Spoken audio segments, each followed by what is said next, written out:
Camarades combattants pour la liberté, l'indépendance réelle et la souveraineté, je vous salue.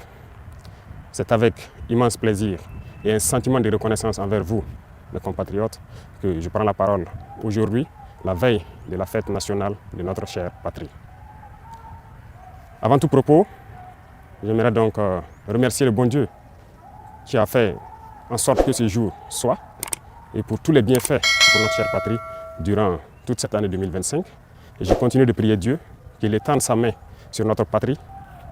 Je rends un vibrant hommage à toutes nos forces combattantes qui aujourd'hui, depuis plus d'1 an, sont lancées dans une offensive audacieuse dans des territoires qui étaient autrefois considérés comme des bastions de l'ennemi et qui sont en train d'effectuer avec brio la reconquête de notre territoire. Plusieurs zones ont été reconquises en 1 mois où nos forces combattantes ont mis pied et s'y sont installées. Toutes les résistances ennemies qui sont opposées à nos forces ont été écrasées. Et nous n'avons connu aucune perte en vie humaine au cours de ces offensives, rien que quelques blessés légers. D'ailleurs, ces blessés à qui je souhaite un prompt rétablissement et à tous les blessés de cette barbarie qui nous a été imposée. La souveraineté n'est pas qu'un mot, c'est un ensemble.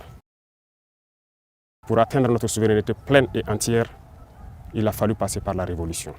Cette révolution progressiste populaire décrétée est en cours. Le Burkina Faso aujourd'hui est une vitrine, est un modèle.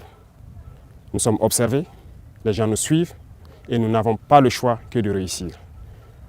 Et j'ai ce plaisir de dire que nous sommes sur la bonne voie et que nous allons réussir. C'est pourquoi tous ceux qui se battent pour atteindre cette souveraineté, cette indépendance réelle, je les exhorte à continuer le combat. Et tous ceux qui étaient encore dans le doute doivent rejoindre le bateau et pouvoir conjuguer ensemble nos efforts. Tous ceux qui communiquent pour éveiller les consciences de nos populations doivent encore amplifier la communication, intensifier, redoubler d'efforts. Des exemples nous sont donnés à travers le monde, à travers l'Afrique. Ces organisations africaines qui brillent par leur médiocrité, qui ont des comportements aux antipodes de l'honnêteté, qui ont des comportements aux antipodes de l'africanité, sont des exemples palpables qui doivent nourrir les débats pour pouvoir éveiller les consciences des jeunes. À tous ces opérateurs économiques qui avaient l'habitude, depuis des décennies, d'exporter nos matières premières et de réimporter des matières finies, je les exhorte à changer de logiciel, à comprendre qu'il faut industrialiser notre patrie. C'est là la souveraineté. Ça créera de l'emploi et ça nous permettra de transformer nos matières premières et maintenant devenir exportateurs des produits finis. À tous ces enseignants, ces braves enseignants à qui je tire mon chapeau, qui se battent corps et âme pour transformer les tout-petits, les rendre plus patriotes, plus civiques, les rendre révolutionnaires dans l'âme, je vous exhorte à continuer ce travail, parce que c'est par eux que nous pourrons maintenir le flambeau de notre patrie. À tous ces acteurs du monde de la santé qui font des prouesses aujourd'hui, qui hier nous croyions impossibles au Burkina Faso, je vous exhorte à continuer de vous battre. Nous serons de votre côté, nous allons vous appuyer autant que possible en matériel, en logistique, pour que vous continuiez à exprimer votre talent, à faire en sorte que ce qui se fait ailleurs puisse se faire ici.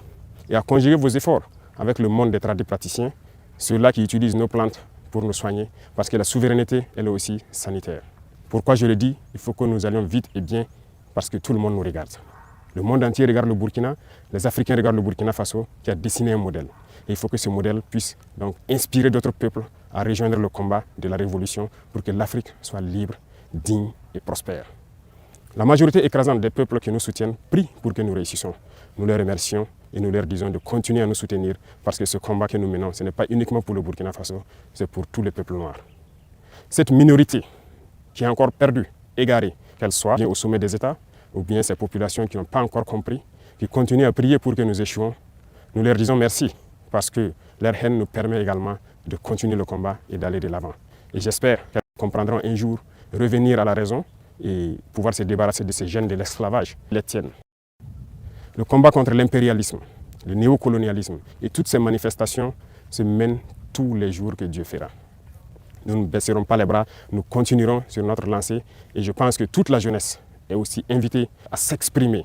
Nous continuerons à les encourager pour que nous puissions atteindre nos objectifs parce que la souveraineté, l'indépendance, la liberté que nous voulons pour vivre en paix au Burkina Faso, c'est tout cela.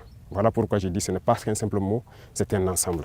Aujourd'hui, nous sommes fiers de dire que nous avons fait des progrès, tant sur le domaine industriel, industrie civile que militaire.